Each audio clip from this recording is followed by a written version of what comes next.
आप कह रहे हैं कि वो एक क्रिटिकल मास अब इकट्ठा हो गया है जिससे कि जॉब और कंजम्पशन दोनों का क्रिएशन का एक नया साइकिल शुरू हो रहा है। हाँ, इसीलिए आप देख रहे हैं कि रिकवरी का फेस एक था, कोविड के बाद रिकवरी का एक आध साल, 2 साल मान लीजिए, उसके बाद जो चल रही है वो सस्टेन्ड ग्रोथ है और तेजी से ग्रोथ है जी। ये सब छोटे छोटे भागीदारी जो हिस्सा ले रहे हैं आज इकोनॉमिक एक्टिविटी में, उसकी वजह से प्रोपेल कर रहा है उसको।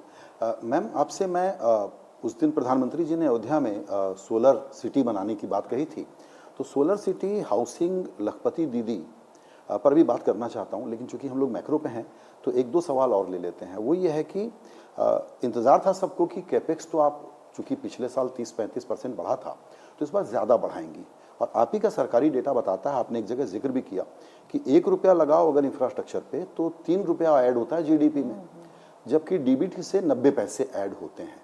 तो हमको लग रहा था कि इसमें बहुत एग्रेसिव टारगेट आप करेंगी, शायद आपने रोक रखा है जुलाई के लिए। ठीक बात है, जुलाई में इसके ऊपर एग्जॉस्टिवली सोच होगा, मगर इसके साथ एक भी मैं दूसरे और पॉइंट भी मैं कहना चाह रही हूँ, इसमें कम नहीं हुई कैपिटल एक्सपेंडिचर के लिए जो एलोकेशन होना है उसमें कटौती नहीं है।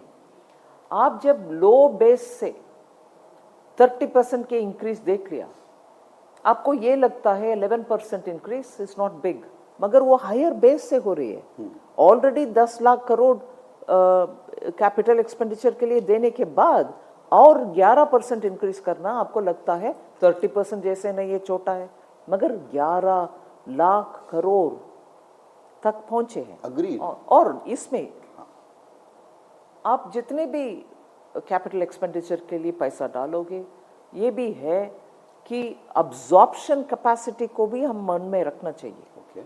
स्टेट्स में और गवर्नमेंट डिपार्टमेंट्स के द्वारा जो आप पैसा खर्च कर रही हो एक्सपेंडिचर, कैपिटल एक्सपेंडिचर के लिए, उसमें एक साल के अंदर कितना खर्च कर पाएंगे जी। एक ही साल के अंदर, हर साल आप रिन्यू करते जाओ। कैपेसिटी है कि नहीं? कैपेसिटी है मान लो, फिर भी वो टाइम लगता है टू ट्रिकल डाउन। बिल्कुल। आप लास्ट ट्रिकलिंग पॉइंट को मन में रखते हुए ये 50 लाख करोड़ करो, क्या वो 50 लाख जाएगा 12 महीने के अंदर? exactly. नहीं, steadily we have to keep that up. और अभी हम देख रहे हैं कि प्राइवेट कैपिटल भी ज़्यादा आना शुरू हो गया है। मैं इस पर आना चाहता था मैम, आप लोगों ने बहुत ज़ोर से इंजन को चलाया और वो माहौल बना दिया कि अब प्राइवेट कैपिटल आ सकती है, लेकिन खास करके इंफ्रास्ट्रक्चर के सेक्टर में ये आपकी जो आशा है इसको मैं थोड़ा सा चैलेंज करना चाहूँगा, क्योंकि प्राइवेट सेक्टर बातें तो बहुत कर रहा है लेकिन वो जो मूड और टेम्परामेंट होता है इन्वेस्ट करने का, थोड़ा सा उसमें गैप है। What are those factors that gives you confidence that private capex will now kick in? See, when you spend on infrastructure, जैसे मैंने पहले बताया, सेंट्रल गवर्नमेंट के द्वारा वो कैपिटल एक्सपेंडिचर, हम हमारी कैपिटल एक्सपेंडिचर के विषय में स्टेट्स का भी एक रोल समझ करके उनको भी दे रहे हैं पैसा, और वो 50 इयर्स के लिए इंटरेस्ट फ्री दे रहे हैं। स्टेट गवर्नमेंट्स के लेवल पर भी बहुत सारे सिग्नेचर प्रोजेक्ट्स का कंप्लीशन हो रही है इस सुविधा के कारण। अभी प्राइवेट सेक्टर के बाद जब आपने उठाया, उसमें रोल मैं देख रही हूँ, सीधा वो डायरेक्टली एक बड़ा ब्रिज को बिड करेंगे, वो कंप्लीट करेंगे, वो भी होगा, मगर आजकल यो नया जो हम ओपन कर रहे हैं पीएलआई के द्वारा, कंप्यूटर मैन्युफैक्चरिंग हो, इंफ्रास्ट्रक्चर, मतलब इंफ्रास्ट्रक्चर में उपयोग आने वाले इक्विपमेंट्स हो, उनका मैन्युफैक्चरिंग में भी प्राइवेट का पार्टिसिपेशन हो रही है। सो डायरेक्टली बिड करने के लिए भी आ रहे हैं इन्वेस्ट करके।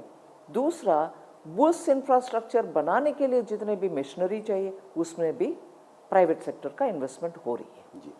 क्या कुछ ऐसा असेसमेंट अगर हम लगाएं तो गलत तो नहीं होगा कि एक्चुअली पीपीपी की जो ड्राफ्टिंग है वो एक प्रॉब्लम एरिया रहा है और उसमें मेजर चेंजेस करने पड़ेंगे, वहाँ थोड़ा एग्रेसिव होना पड़ेगा?